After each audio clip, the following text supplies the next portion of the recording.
اشرقت نفسي بنور من فؤادي حينما رددت يا رب العباد وانتشت روحي وصار الدمع يجري. الحمد لله رب العالمين والصلاة والسلام على قائد الغر المحجلين نبينا محمد وعلى آله وصحبه أجمعين وبعد. محترم ناظرین، السلام علیکم ورحمۃ اللہ وبرکاتہ۔ پروگرام گائیڈنس ٹو اللہ میں آپ سب کا استقبال ہے۔ آج جبکہ حیا کو ذبح کیا جا رہا ہے، غیرت کا خون کیا جا رہا ہے اور اخلاقیات کا جنازہ نکالا جا رہا ہے الیکٹرانک اور پرنٹ میڈیا کے ذریعہ، ایسے حالات میں ضروری ہے کہ حیا کے بارے میں بات کی جائے۔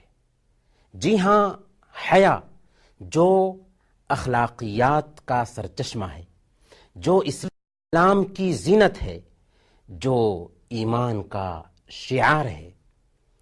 حیا ایمان کا حصہ بتایا گیا ہے اسلام میں، چنانچہ صحیح بخاری کی روایت ہے، اللہ کے نبی صلی اللہ علیہ وسلم نے بیان فرمایا، ایمان کے 73 درجے ہیں، ان میں سے اعلیٰ درجہ یہ ہے کہ لا الہ الا اللہ کہا جائے، اور سب سے ادنا درجہ یہ ہے کہ راستے سے تکلیف دہ چیز کو دور کر دیا جائے، والحیاء شعبۃ من الایمان، اور حیا بھی ایمان کا ایک شعبہ ہے۔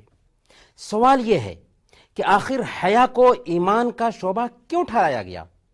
وہ اس لیے کہ جس طرح حیا ایک انسان کو اچھے کام پر آمادہ کرتی ہے اور برے کام سے روکتی ہے، اسی طرح ایمان بھی ایک انسان کو اچھے کام پر آمادہ کرتا ہے اور برے کام سے روکتا ہے۔ اور جب ایک انسان کے اندر سے حیا نکل جائے تو سارا خیر نکل گیا، اب وہ اپنے نفس کا بندہ بن جاتا ہے، اب وہ اس کی طبیعت جو چاہے گی ویسے ہی کرے گا۔ اسی لیے صحیح بخاری کی روایت ہے، اللہ کے نبی صلی اللہ علیہ وسلم نے بیان فرمایا، ان مما ادرک الناس من کلام النبوۃ الاولى اذا لم تستحی فاصنع ما شئت۔ لوگوں نے پہلی نبوت کے احکام میں سے جو چیزیں پائی ہیں ان میں سے ایک یہ ہے کہ اگر تم شرم نہیں کرتے تو جو چاہو کرو۔ اسی لیے جو لوگ حیا سے عاری ہوتے ہیں وہ ہر حرکت کرنے کے لیے تیار ہو جاتے ہیں۔ یہ تو حیا کی ایک قسم ہے جس کو لوگوں کے ساتھ میں حیا کہتے ہیں۔ حیا کی دوسری قسم ہے جو اللہ رب العالمین کے ساتھ میں حیا ہے۔ اللہ رب العالمین کے ساتھ حیا کا کیا مفہوم ہوا؟ اللہ رب العالمین کے ساتھ حیا کا مفہوم یہ ہے کہ ایک بندہ اللہ رب العالمین کی نگرانی کو اپنے اندر طاری رکھے، وہ سوچے کہ اللہ رب العالمین ہمیں دیکھ رہا ہے، اللہ رب العالمین اگرچہ ہم تنہائی میں ہوں، خلوت میں ہوں، کوئی دیکھ نہیں رہا ہے، 70 دروازے بند ہیں، لیکن اللہ رب العالمین وہاں پر بھی ہمیں دیکھ رہا ہے، ہماری نگرانی کر رہا ہے۔ یہ کیفیت کب پیدا ہوگی؟ جبکہ ہم اللہ رب العالمین کی جو نعمتیں ہیں ان کو یاد کریں گے اور ان کے مقابلہ میں اپنی کوتاہی اور اپنی کمی کو سامنے میں رکھیں گے تو عجیب طرح سے اللہ رب العالمین سے ہمارے اندر حیا پیدا ہوگی۔ ہماری بات جاری رہے گی لیکن ایک چھوٹے سے بریک کے بعد۔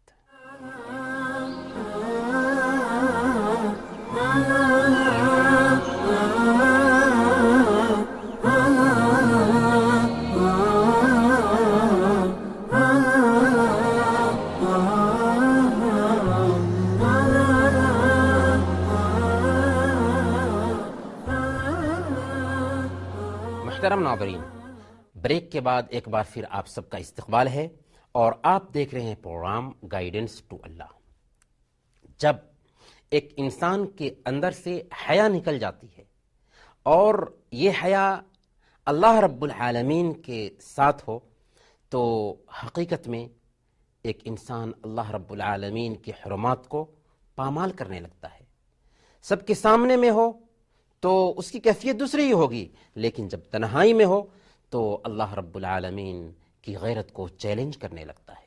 اسی لیے سنن ابن ماجہ کی روایت ہے، حضرت ثوبان رضی اللہ تعالیٰ عنہ بیان فرماتے ہیں کہ اللہ کے نبی صلی اللہ علیہ وسلم نے فرمایا لَعَلَمَنَّ أَقْوَامًا مِّنْ أُمَّتِي يَأْتُونَ يَوْمَ الْقِيَامَةِ بِحَسَنَاتٍ أَمْثَالِ جِبَالِ تِهَامَ بِيضًا يَجْعَلُهَا اللَّهُ هَبَاءً مَنْثُورًا، میں اپنی امت کے کچھ لوگوں کو جانتا ہوں جو کل قیامت کے دن آئیں گے پہاڑوں جیسی نیکیاں لے کر، تہامہ پہاڑ کی جیسی نیکیاں لے کر کے آئیں گے، اللہ رب العالمین ان کو خش و خاشاک کی مانند کر دے گا۔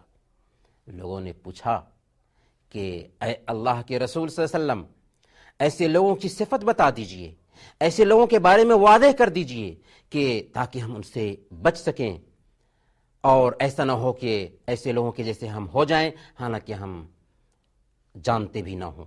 اللہ کے نبی صلی اللہ علیہ وسلم نے بیان فرمایا اما انہم من اخوانکم ومن جلدتکم ویأخذون من اللیل کما تأخذون ولکنہم اقوام اذا خلوا بمحارم اللہ انتہکوها، یہ ایسی قوم ہوگی جو تمہارے ہی لوگوں میں سے ہوں گے، تمہارے بھائیوں میں سے ہوں گے، تمہارے ہی جنس کے لوگوں میں سے ہوں گے، یہاں تک کہ تم جیسے راتوں میں جگ کر کے نمازیں ادا کرتے ہو وہ بھی راتوں میں جگ کر کے نمازیں ادا کرتے ہوں گے، لیکن جب خلوت میں ہوں، جب تنہائی میں ہوں تو اللہ رب العالمین کی حرمات کو پامال کر بیٹھیں گے۔ ظاہر سی بات ہے کہ اللہ رب العالمین سے حیا نکلی تو اس طرح سے ایک انسان اللہ رب العالمین کے حرمات کو پامال کرنے لگا۔ اب سوال یہ ہے کہ انسانوں کے ساتھ میں اگر حیا کا معاملہ ہوتا ہے تو اس کا نمونہ کیسا ہے؟ اللہ کے نبی صلی اللہ علیہ وسلم نے صحیح بخاری اور مسلم کی روایت کے مطابق بیان فرمایا، جیسا کہ عطا کہتے ہیں کہ حضرت ابن عباس رضی اللہ تعالی عنہ نے ہم سے بیان فرمایا کہ کیا میں تجھے ایک جنتی عورت کے بارے میں نہ بتاؤں؟ عطا نے کہا کہ ضرور بتائیے۔ حضرت ابن عباس رضی اللہ تعالی عنہ نے فرمایا کہ یہ جو کالی کلوٹی عورت ہے، دیکھو یہ اللہ کے نبی صلی اللہ علیہ وسلم کی خدمت میں آئی تھی اور اس نے کہا تھا کہ اے اللہ کے نبی، میں مرگی کی بیماری کی شکار ہوں، میرے لیے دعا کر دیجئے۔